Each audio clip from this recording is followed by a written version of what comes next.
So I'm making this video for Nick Mixdorf in Cedar Falls, Waterloo, Iowa, for some of his students, but I thought this might be useful information to put on the website. I think it goes along with a number of things that are out there right now, and it's just one more perspective that might actually help out with solving a few issues. So this is about buzzing, the trombone mouthpiece, and ways of getting a better, clearer buzz, and also ways of being sure that your buzz isn't inhibited by anything. So to start with, I've just got a few ideas about sometimes what inhibits the buzz.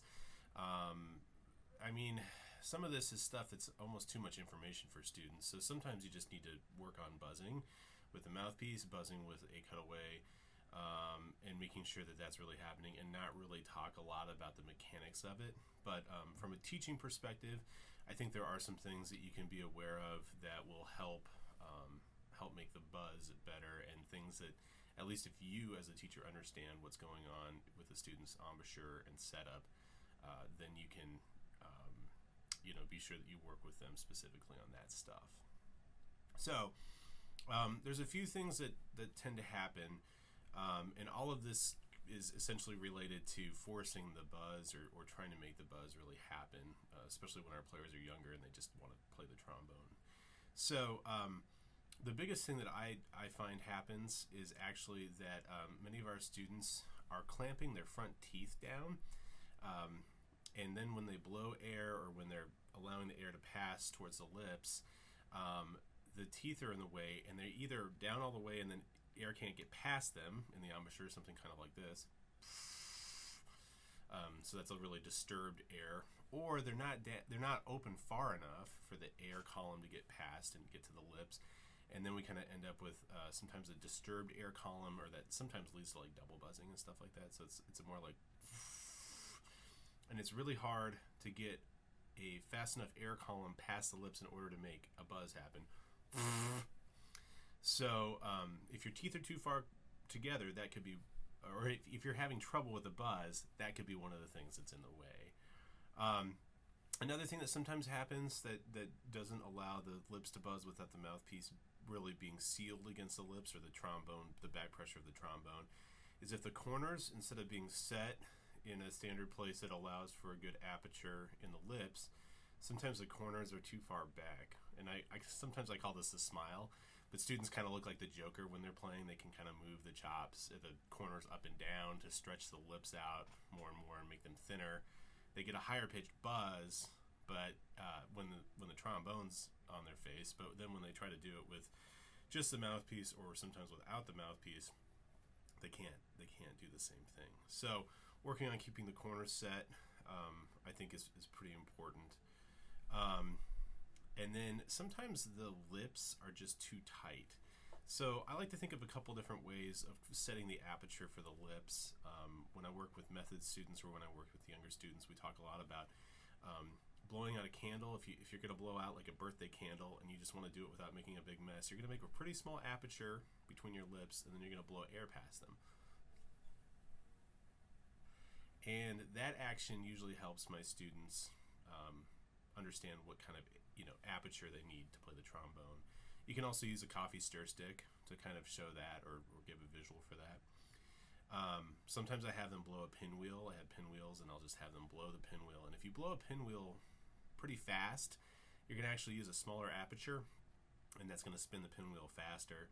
And that helps students kind of figure out how to get their teeth separated and allow that aperture to be relaxed in the center with their corners set.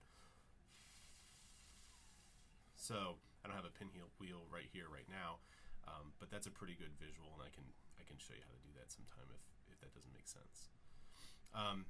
Finally, the last thing that can be messing with the aperture and with being able to buzz without the mouthpiece, it's just an overall overuse of pressure of the mouthpiece to create the buzz.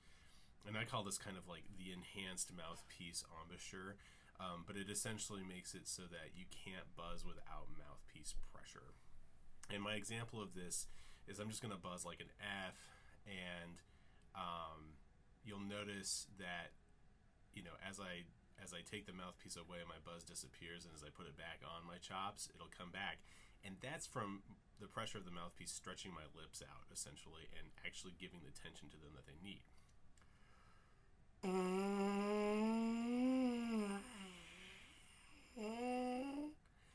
And so there's some mouthpiece pressure that's needed, right? You need a seal against your top lip. But if you're using too much, it actually stretches the lip out, and you're not getting that full sound that you possibly could. So those are some things to kind of work on identifying in a student's playing that may be leading to some of these issues, from my experience. The big things, the ways to improve this, goes back to some of these other things that I've already said. So pretending to blow out a candle, that makes sure that the corners are set and that the aperture is set. Blowing a pinwheel also works. Some students, if they're old enough and they've kissed, or if they've, give your grandmother a kiss on the cheek, you know what it feels like to set your lips in that aperture position. Sometimes I just give my hand a kiss. So I've got a pretty good aperture set up that way too. So you want to make sure that they're actually doing that when they're playing the trombone. That's one thing. And then working on buzzing with that setup. And this might be retraining them a little bit. But one of the things that I do like to do is I like to find the center of my aperture with the mouthpiece. I like to pivot down so that I'm keeping the mouthpiece in the same place. Breathe through my nose when I'm first doing this so that I'm keeping my aperture set. And then try to start a buzz and stopping the mouthpiece pressure at the top lip as soon as I start to get a seal against the top lip. So let me just show this to you because it's a little awkward, I guess. But so what I do is I find the center.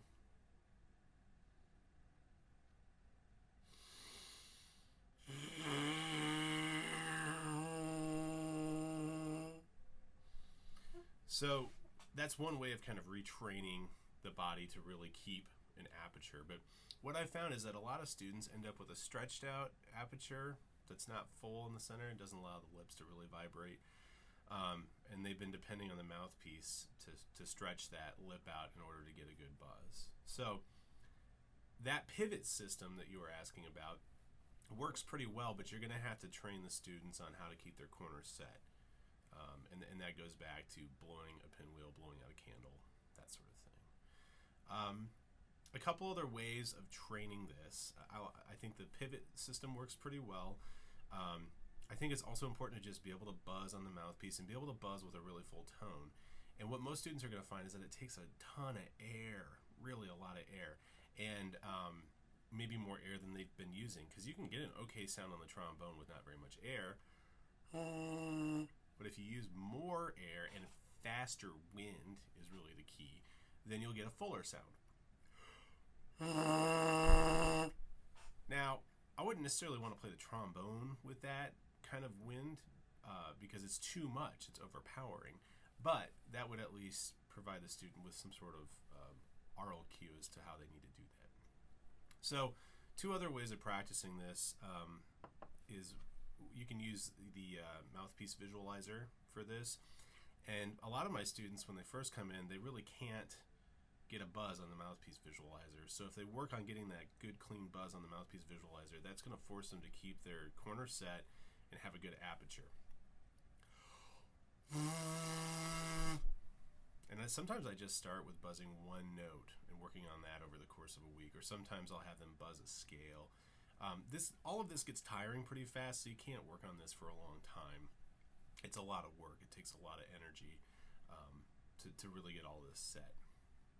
And the other idea that I really like is using a cutaway mouthpiece. And so this is actually one that's commercially available from Mike Smith up at Luther College, MKS cutaway mouthpieces.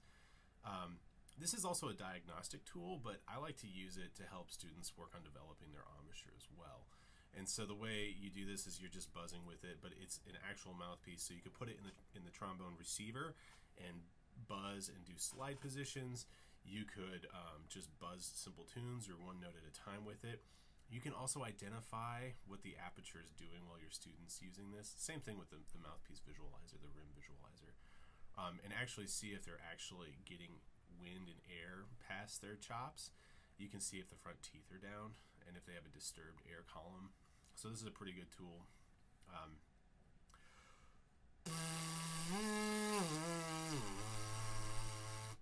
And if I bring my teeth down, just so that you kind of have an idea of what that sounds like, you'll get the disturbed air.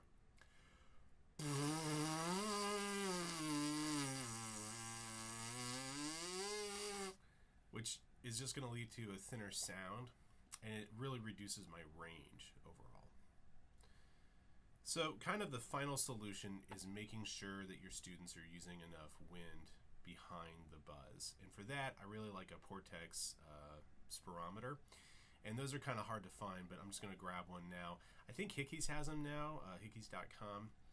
I also think that you can get them from a lot of like medical supply companies. I just haven't found them lately. They're kind of expensive anymore, so I just keep some for the studio to use. Let me grab that. Okay, so this is the Portex Inspirometer. That's kind of the label there, so you know what that looks like. I've got a bunch of stuff all over mine, but what I like to do is just take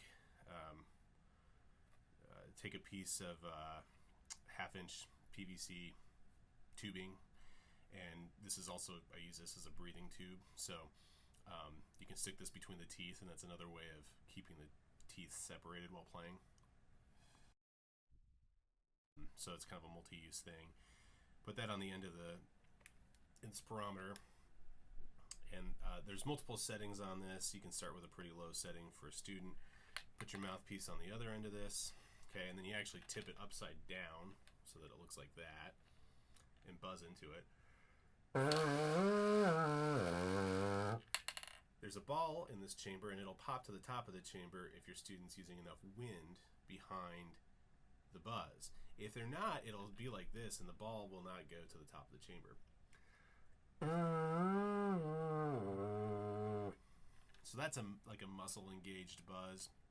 It's almost like a baby buzz. And there's no air behind that.